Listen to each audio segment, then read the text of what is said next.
नुकताच मंत्रिमंडळाचा विस्तार झालेला आहे आणि आता हिवाळी अधिवेशनाच्या पहिल्या दिवशी सर्व मंत्री आपला आपला कारभार हाती घेणार आहेत. परंतु महिला आमदारांना यावेळेस विशेष स्थान देण्यात आलेलं आहे. त्यापैकी एक आहेत भाजपकडून मेघना बोर्डीकर. मेघनाथजी, आपण आज मंत्रिमंडळाची शपथ घेऊन या ठिकाणी जेव्हा विधानभवनात आलात, काय नेमकी भावना आहे, कशी प्रतिक्रिया आहे, मतदारसंघातल्या लोकांचं काय म्हणणं आहे? तुम्ही तुमच्या नातेवाईकांशी, तुमच्या जवळच्या समर्थकांशी, कार्यकर्त्यांशी बोललात का? हो हो, सगळ्यांशी. आणि काल बरेच दिवसभर फोनच चालू होते अभिनंदनाचे. आणि जिल्ह्यामध्ये आनंद आहे, सगळीकडे आनंद साजरा होतोय फटाके फोडून. कारण की अनेक वर्षापासून जिल्हावासियांना आमच्या जिल्ह्यामध्ये मंत्रिपद मिळालं नव्हतं आणि जिल्ह्यामध्ये रोजगार निर्मितीचे काही प्रश्न आहेत, सिंचनाचे काही प्रश्न आहेत, ते सगळे पूर्ण करण्याची संधी माझ्या रूपाने मिळेल असं सगळ्यांना अपेक्षा आहेत. परंतु आपण पाहिलं मागच्या सरकारमध्ये महिलांना म्हणावं असं स्थान मिळत नव्हतं. कुठंतरी ही नाराजी सर्व महिला आमदारांनी व्यक्त करून दाखवलेली होती की जेणेकरून यावेळेला आपल्याला महिलांचा सहभाग जो आहे मंत्रिमंडळात हा जास्त दिसतो. नाही, देवाभाऊंवर सर्वांना विश्वास आहे. देवाभाऊ नेहमीच महिलांना प्रोत्साहन देत असतात आणि त्यामुळे महिलांना संधी मिळेल अशी अपेक्षा सगळ्यांना होती आणि त्यांनी तीन जणींना मंत्री करून ते सिद्ध. महायुतीला हे जे भरघोस यश मिळालेलं आहे, यामध्ये लाडक्या बहिणींचा विशेष योगदान आहे.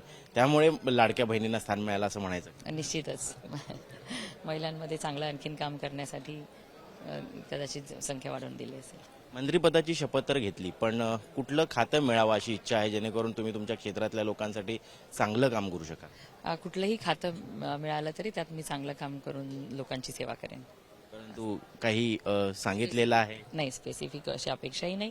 जे माझी श्रेष्ठी देतील ते मला मान्य असेल. बऱ्याचदा आम्ही पाहतो की महिला बालकल्याण असेल किंवा इतर जी काही छोटी मोठी खाती असेल, शिक्षण असेल, अशीच खाती नेहमी महिलांना दिली जातात. जी हेवी वेट पोर्टफोलिओ ज्याला आपण म्हणतो, ज्याच्यावरती खरंच मोठ्या प्रमाणात राज्याच्या कानाकोपऱ्यात लोकांना न्याय देण्याचा त्या ठिकाणी स्कोप असतो, अशी खाती सुद्धा मिळाली पाहिजेत अशी अपेक्षा. पक्षश्रेष्ठींना जर वाटलं तर ते देतील आणि ते आम्ही करून दाखवू. कुठलीही जबाबदारी महिलेवरती दिली तर महिला सक्षमपणे पाळू शकते.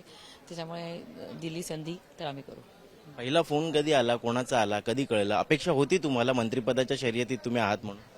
अपेक्षा नव्हती, पण सगळ्या न्यूज चॅनलवरून माझं नाव चालवलं जात होतं आणि बावनकुळे साहेबांचा फोन आला काल सकाळी 8:45च्या आसपास. तेव्हाच कळालं आणि त्याच्यानंतर मी नागपूरसाठी निघाली. काय वाटतं, कुठल्या निकषांवरती मंत्रिपदाची माळ जी आहे तुमच्या गळ्यात पडली? कशामुळे तुमचा विचार झाला? मराठवाड्यातून येते म्हणून आणि म्हणून असेल कदाचित. पाहिलं मराठवाड्यातनं तर पंकजाताई पण आहेत, अनेक भाजपचे चेहरे, धनंजय मुंडे आहेत, यांना संधी देण्यात आलेली होती. फार चुरस होती, रस्सीखेच होती असं वाटत नव्हतं? हा, कारण की 132 जण निवडून आले, त्यामुळे भरपूर लोक आहेत. आपण पाहिलं ज्या जिल्ह्यातनं तुम्ही येता त्या परभणी जिल्ह्यात संविधानाच्या विटंबनेवरून बराचसा गदारोळ पाहायला मिळाला, दंगल झाली, दगडफेक झाली. ह्या सगळ्या परिस्थितीबाबत आपलं काय म्हणणं आहे आणि एकूणच आता शांतता प्रस्थापित झालेली आहे का? कायदा सुव्यवस्था कसं आहे? नाही, माझं रोज बोलणं असतं. सकाळी पण माझं बोलणं झालं DIGशी, कलेक्टरांशी. चांगल्या शांतता तिथे आहे आणि यापुढे पण शांतता राहील. फक्त काही लोक शांतता भंग करण्याचा, उगाच सरकारला नाव मोठं ठेवण्याला कुठले काम नाही म्हणून काहीतरी करणं, स्टेटमेंट देणं, असे प्रकार ते करतात. त्यांनी ते तसे स्टेटमेंट देणं थांबवावं एवढंच मी सांगू इच्छिते. काय नेमकं डोळ्यासमोर आहे आता की आता मंत्रिपद मिळाल्यानंतर पहिल्या या प्रायोरिटीनी गोष्टी करायच्या आहेत? ज्या ज्या पुढे येतील त्या सगळ्या गोष्टी मी पुढे करेल. माझ्या जिल्ह्यासाठी जास्तीत जास्त चांगलं काम करेल, मराठवाड्यासाठी काम करेल. ठीक आहे, धन्यवाद आणि खूप खूप शुभेच्छा तुम्हाला. तर ह्या होत्या मेघना बोर्डीकर.